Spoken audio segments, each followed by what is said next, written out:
What's up everyone, Darcblade here bringing you a guide to what may be the toughest enemy in the Dragon Age Inquisition multiplayer, the Demon Commander. The Demon Commander is the final boss enemy you will face when confronting the Demon faction. She is an envy demon, and is easily one of the toughest foes in the game, especially to newcomers. At first, it may seem like she has no rhyme or reason to her attacks, which leads many groups to wiping and failing. But, if you watch more closely, she does have a pattern, and knowing this will help you finish matches against the demons more easily. That being said though, it will take teamwork. Firstly, the Demon Commander has 4 main attacks. The first and most deadly is her teleport, and this will kill weaker foes or less armoured players in almost one hit. You can tell when she's about to teleport by the greenish black smoke on the ground. Now there are 2 types of teleport she does. The first will be on the player with the highest aggro. She will teleport right up on top of them. So try to let a tank or player who can easily avoid her teleport get the first hits on her and get highest on her aggro table. For players who don't know, aggro simply refers to the biggest threat to her, so she will attack that target. Tanks can protect themselves from the damage of this attack by blocking it.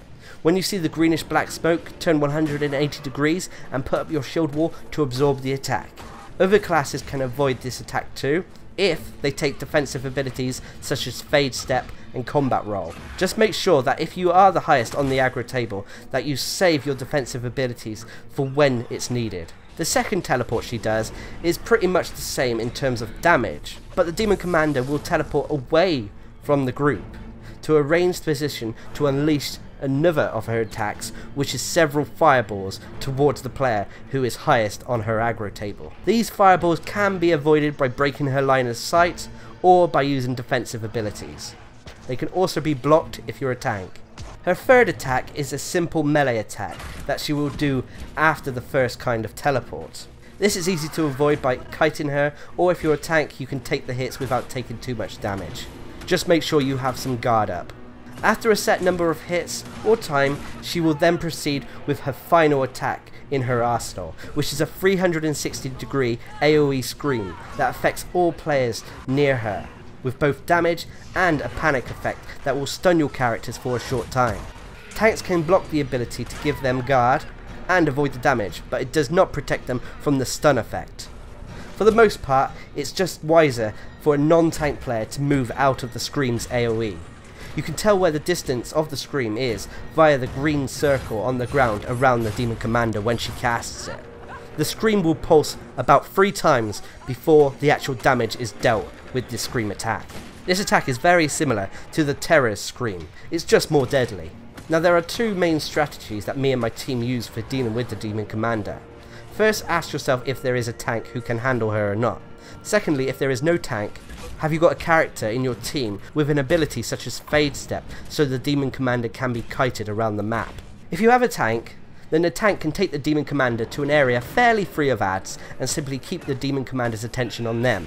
This allows the rest of the team to finish off the adds elsewhere on the map. When all the adds are down, then they can come and help finish off the Demon Commander. I would advise taking the Demon Commander to either the back of the room with the health font, so that the majority of the adds won't go for the tank.